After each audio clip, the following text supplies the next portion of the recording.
Assalamualaikum warahmatullahi wabarakatuh. Saya Ilmi Nur Maulani Endah dari kelas semester 2C.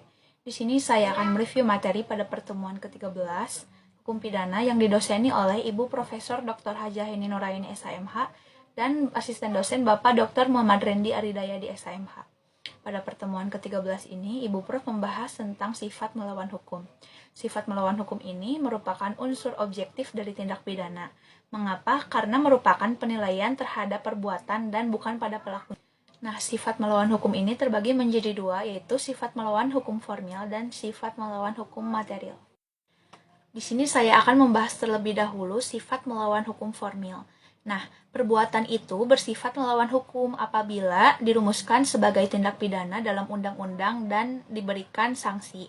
Lalu, sifat melawan hukum itu dapat dihapus apabila diatur berdasarkan undang-undang. Juga jadi melawan hukum sama dengan bertentangan dengan undang-undang tertulis. Lalu di sini saya akan membahas tentang sifat melawan hukum material.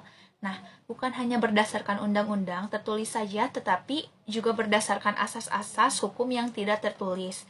Lalu, sifat melawan hukum dapat dihapus berdasarkan undang-undang dan aturan atau hukum yang tidak tertulis. Lalu, sifat melawan hukum dapat dihapus berdasarkan undang-undang dan aturan atau hukum yang tidak tertulis. Yang terakhir, jadi melawan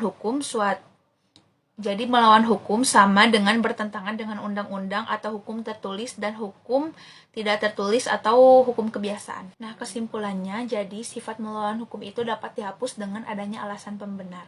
Mungkin cukup sekian review yang dapat saya sampaikan pada pertemuan kali ini. Mohon maaf bila ada salah kata. Wassalamualaikum warahmatullahi wabarakatuh.